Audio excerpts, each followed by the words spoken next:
Hey, what's up guys? My name's Troy Mayers. I am pumped to have you back here on the channel. I've been a little bit absent as of late because I've been working on something big. I've been building a new studio and there is a lot for us to talk about when it's a little more finished. So be sure to subscribe, hit that bell icon so you can follow along, see what's been going on under the hood the last couple months. For the sake of today, we're going to talk about the Sony Fx3 here in 2024. 3 years after its launch, does it still hold its own? And what does it have to do with the impending Sony Fx3 MkII, which is sure to be around the corner? Let's head inside.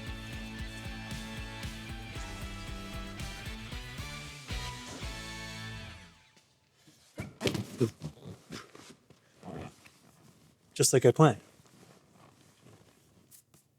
So there are a few different characteristics that I take into consideration when I'm trying to decide on the camera that I want to use for my commercial work. Now, this isn't the personal work that I just create on my own. This is the stuff that pays the bills, that lets me live to fight another day as a creative. So I'm going to give you just the high level of these different categories, and then we'll dive into each one of them as it relates to the Fx3 here in 2024. And these are in order that I consider them in as well. That's worth noting. So that first category I consider is reliability. Is the camera going to do what I need it to do when I need it to do it without fail? Is it going to cause unnecessary strife on set? Is it going to hiccup on me? That's what I want to know about a camera in 2024 for commercial use. That's the first consideration. The second consideration is going to be ease of use. How invisible can the camera be? Can it get out of the way of what's happening in front of the lens, or is it going to require additional and excessive amount of attention on my part to work? We'll go with work. The third category is portability.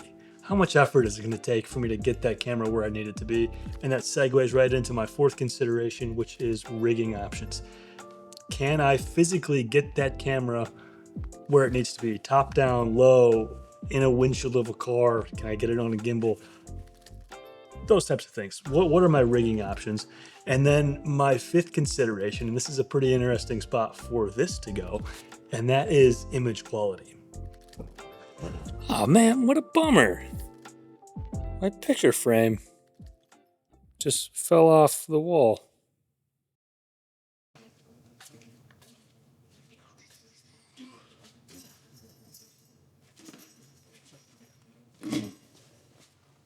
Let's talk reliability when it comes to the Fx3. To me, a reliable camera is one that I don't have to think about. I can pull it out of the case and just know that it's going to work and not be worried or stressed about it. And the 1,000-foot view of the Fx3 is, yes, it's a reliable camera. Let's unpack that a bit though, shall we? So a reliable camera, to me, is one that doesn't overheat. It's got a good battery life, and it's got reliable autofocus. Those three boxes are all checked on the Fx3. Let's talk about overheating, and it's a pretty simple story. It has built-in active cooling. I've never had this camera overheat or even come close to overheating. That's a little anticlimactic, but that's the end of that story. And that third point of reliability was autofocus. And the Fx3 Sony cameras, I mean, they're second to none as far as reliability goes when it comes to autofocus. It's going to find that subject, specifically faces, and that's a lot of what I do has to do with faces and people, because that's kind of what I like to shoot as people. So it's very reliable. It's so reliable that I feel comfortable if I'm doing a run and gun type interview setup with two cameras. I could set an Fx3 up as, say, a B cam, track a face, and leave that camera because I know it's not going to lose focus. It's not going to be hunting. It's going to be reliable, and that's what you want to see. Now, on the topic of reliability, there are two areas where I have to knock the Fx3 when it comes to this category, and both of them have to do with the available ports. And the biggest complaint that I have in this regard is the HDMI port. I've never had any issue with my HDMI port. I've never had it come unplugged or break on me. That said, it is something that is often in the back of my mind that I would like to be able to erase and not have to worry about. That's the whole point of reliability, right? In a reliable camera. I don't like plug and play connectors. I like there to be some type of physical locking mechanism to any port, be that a power port, time code, video signal specifically, because I like to run a larger monitor. But what I really like is what the Red Komodo does, where it has pins built into the top of the camera that can interface with their own monitor. That is the answer. That's what I'd love to see. So I'll have to knock the FX3 for its reliability because of the HDMI port. Again, I haven't had the problem with it, but that's a consideration. The second thing I mentioned is very similar, and that is time code. That time code comes in through the micro USB port, which again, just like the HDMI cable, is plug and play. So there's potential for snapping or for it to be ripped out. And I just don't like that. I haven't had it happen. Overall, very reliable camera. So let's shift over then to ease of use. In my day, I've been guilty of unnecessarily overbuilding my camera rigs.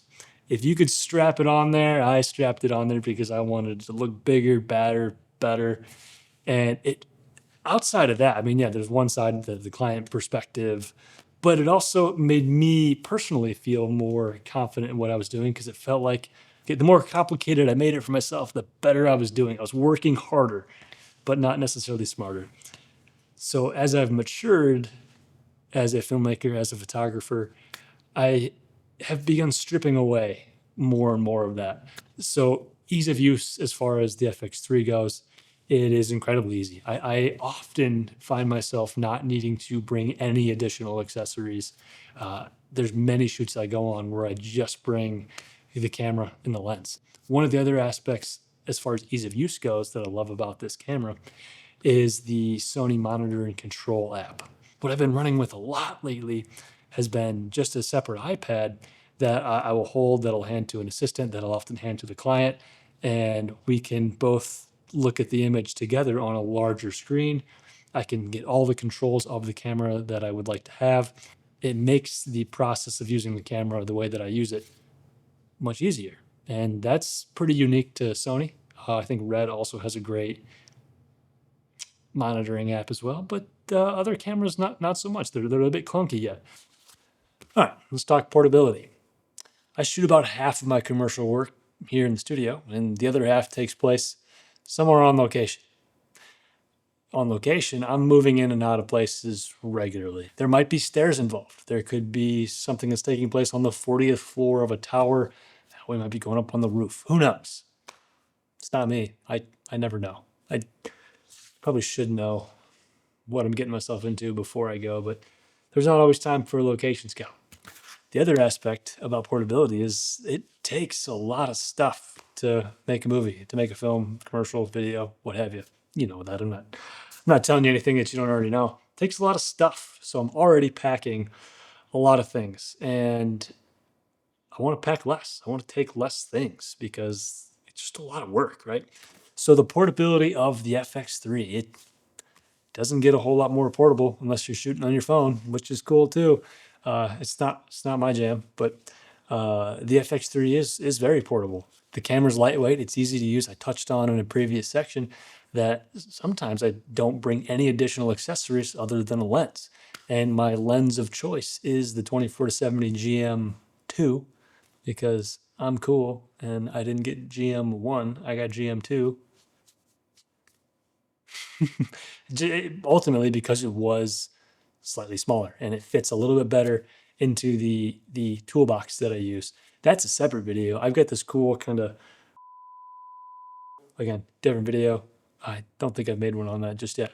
The natural extension of portability is riggability, the ability to be rigged.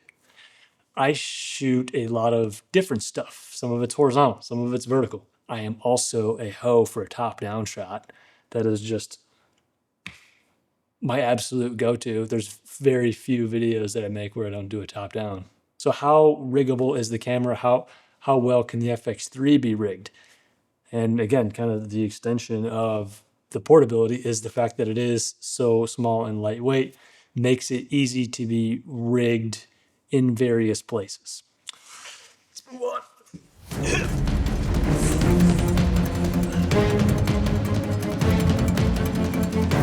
So that fifth consideration then is image quality, and it's lower on my list. It's the last one that we're going to talk about today Not because it's not important. It is of the utmost importance to have a quality image.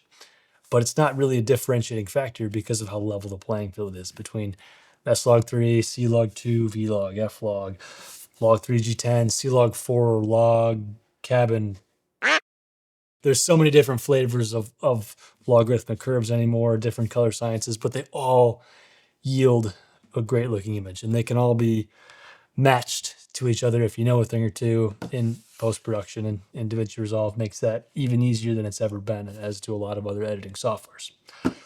So, image quality. Not the highest consideration, but an important one nonetheless. So does the FX3 deliver on image quality? Simple answer is yes. It's a Netflix approved camera. It was just recently used to shoot the blockbuster The Creator. If you haven't seen that movie, fantastic image coming out of this camera. They used like 6 or 8 of them to shoot the vast majority of that film, and it looked great. It checks all the boxes that we're going to need as creators in 2024 and into the very near future as well, with its 10-bit codecs, ability to output RAW via that HDMI. The 4K image looks great. 4K is not going anywhere anytime soon, which makes the FX3 a very viable option in 2024 as it pertains to image quality. The FX3 has made me pretty well uninterested in other cameras, at least for this specific purpose. Now, for my own personal work, I'm experimenting all the time, which is probably good. But for the commercial work that I do, I don't know what else I want a camera to do for me. So as we look ahead to a potential FX3 Mark II, I guess if I had to pick what 2 things I'd like to see in that Mark II, I think a global shutter would be pretty cool. And I guess the other thing I would like to see in a Mark II would be, something like that video pass-through that Red has on the top of their camera to an external monitor. Kind of like an extension of the already cool smart interface, multi-interface shoe that Sony's have on the top of their camera, which allows you to use microphones without cables. Let's expand that to be able to also integrate a monitor. So that's what I would need to see in an FX3 for me to even really consider making the switch. So be sure to subscribe to the channel to see some more videos on my FX3 rig that I like to use, the minimal version as well as the built out one. That one's coming soon. We're also going to go on a journey to find the FX3 equivalent to lighting and audio kits. Again, those same considerations I put into my camera, I also am putting into my lighting and audio. So those are coming soon, as well as the build out here in the studio and what we have going on here. A lot of cool stuff coming down the pipe. I am pumped to be back doing this and hanging out with you guys again. Thank you for watching. Thanks for hanging out with me today. Happy shooting out there, and God bless. You are love.